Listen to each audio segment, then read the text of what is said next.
She's making the point that there is Has she accused me of a crime? Emotional or psychological manipulation. I've asked you a question, and I've allowed you into my house. I'm asking you a question. Correct, but you're not the boss here, because I've allowed you into my house. I'm asking you the questions. Correctly, and I'm telling you. You get to decide the answers. No, we're equal here. I've allowed you into my house. You don't come here with a position of authority.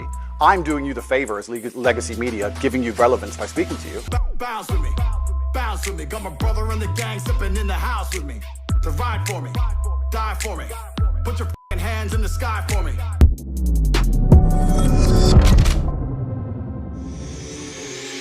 What's up, guys? It's your boy Benny. So the Hindenburg crashing, the Titanic sinking. You've seen the Challenger explode in midair. There's a lot of things that really shock you when you watch the tape back, but I don't think there's ever been a larger explosion caught on camera than the absolute humiliation of the BBC when they went to Andrew Tate's Romanian home prison and tried to interview him in the most biased, disgraceful abortion of journalism I've ever seen. And not just because the BBC is the largest platformer of predators, and don't tell me that you didn't know this, BBC, when it was happening.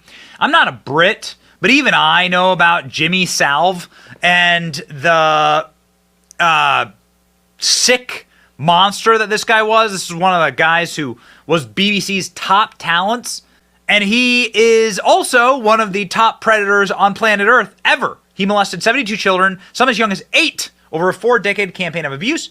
They also platformed a guy named Rolf Harris, who's been jailed over 12 incidents of assault of underage girls. So just starting off here, the BBC doesn't have any ground to stand on when it comes to moralizing to people like Andrew Tate. But boy, oh boy, hot diggity damn, did Andrew Tate just embarrass them on their own airwaves. And luckily for us, Andrew Tate actually released the actual footage himself.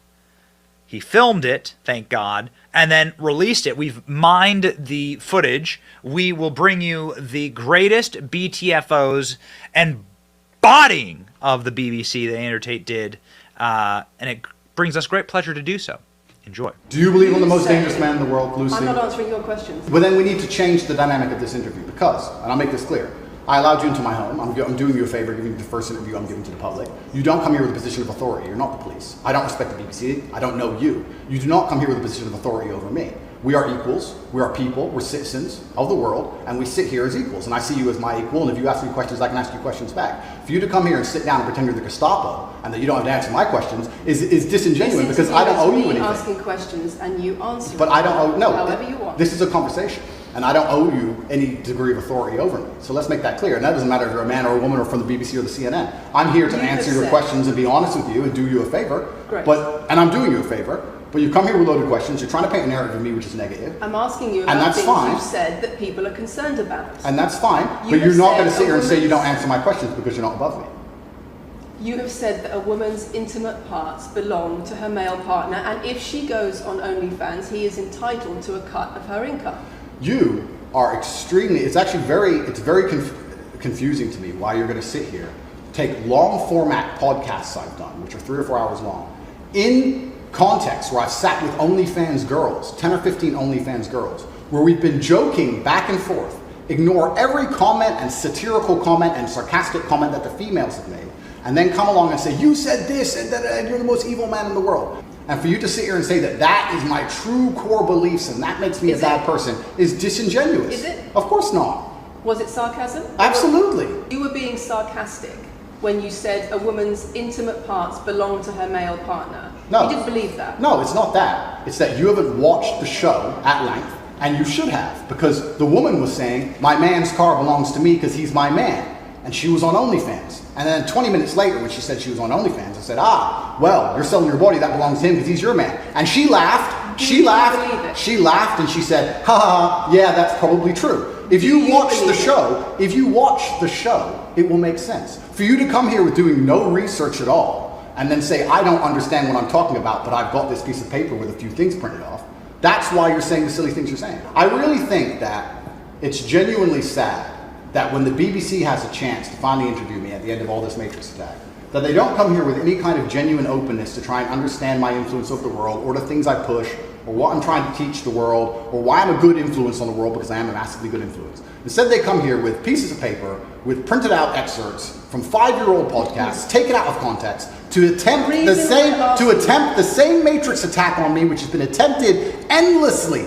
Every single person in Legacy Media has already tried this, and it doesn't work. I really encourage you to read the comment section on YouTube when this goes on YouTube, and you will see that nobody believes a word you're saying. The National Police Chiefs League for Violence Against Women, the NSPCC, Rape Crisis, Safer Schools, they are all naming you as being behind an epidemic of misogyny, even amongst primary school children. The idea that I made primary school children misogynistic because I own a nice car.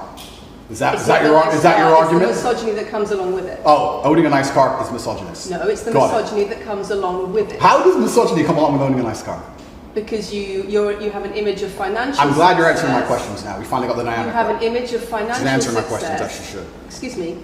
You have an image of financial success, but it comes along with attitudes towards women that are really problematic. My attitudes towards women is that women should be protected and provided for, and I've said that at length. In fact, I've said that over 50 times online, you never mention it. I've said that women should be protected and provided for. And in return, you want authority over her, because if you have responsibility for someone like a child or a dog, you say, you have authority over them. If you want to go down this argument, we'll go down this nuanced argument. I said that if I have responsibility for her safety, I should have a degree of authority over her safety. Meaning, and let me explain my point.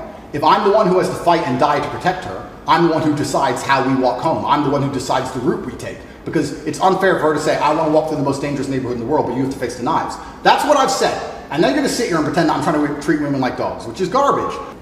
It's not about conservative values or protection, it's what you're demanding in return for that. Well, I'll give you this. I don't know who your husband is. I don't know if he would stand up to protect you and die for you, but I'll give you this. If someone broke into this house right now and was a homicidal maniac, I would expect me and the other men in this room to stand up and face them, while you and the other women in this room could protect yourselves. I would actually believe the men should go and engage the attacker. I believe that. And even though I don't know you, and you've come into my house with a hostile agenda, and you've come here to try and make me look bad, I would still stand up to protect you. I would still stand up to protect you because I believe that's my role as a man. Since you came out of custody, there seems to have been a lot about your charity work. Correct. On your social media. I've always done the charity work, but now I'm promoting it. There seems to be a real shift. Yeah. I wonder what's behind that. Well, I've always done the charity work. I've been doing the charity work for years. I believe that it's my legacy to leave a positive influence on the world, and I've been doing charity work for over 5 years. Post my incarceration, my unfair, unjust incarceration, may I add. Post that, I've made it more clear the charity work I'm doing. But this is, once again, very interesting. I spend $25 million a year feeding children. Men, male children, and female children. In Turkey, in Syria, in Iran, and Iraq, I literally spend $25 million a year feeding children. And I'm still the worst man in the world because 4 years ago I made a sarcastic comment? Because some people would look at that and say, okay, so before you got money from attracting people to your website by making controversial comments, but that might have got you into trouble. And so now you're looking for a new market. You're looking for a new market of followers who are attracted by a different sort of persona. I've always done the charity work, so that is obviously incorrect. And I have proof that I've always done the charity work, so you're wrong, firstly. I believe that if you have a lot of wealth, you should help people, and I'm helping people. I also think it's very, very interesting that you could not find another celebrity in the UK or anywhere else who's spending £25 million a year feeding children in war-torn countries. Don't you think, as the BBC, it would be very interesting to come here and discuss the fact that I was put in a dungeon for 92 days and then locked in house arrest without charge? Don't you think that's a far more interesting conversation than old YouTube snippets? Don't you think that would be interesting? You're here under house arrest because there's an ongoing investigation into rape and human trafficking allegations against you. Correct. I've been incarcerated without charge. Julian Assange is incarcerated without charge, and nobody's interested in that either. So if you actually wanted to do some genuine journalism and investigation, we could talk about the fact that an innocent man who is yet to be charged with a crime has had his liberty deprived of him. And I think that would be a far more interesting angle than talking about me being the most dangerous man in the world because I own a car. Do you really believe you're the most influential man on the face of the planet? I'm the most Googled person on the planet. Do you believe you're the most influential man on the face of the planet? I'm the most Googled man on the planet. I think we're done. Yep.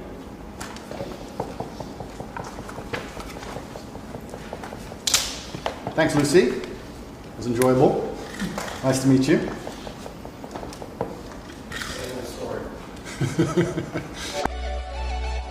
Hello, dear viewer, and welcome to our Rumble channel. If you're a communist, you can go ahead and click away right now. You're not going to like the rest of this video.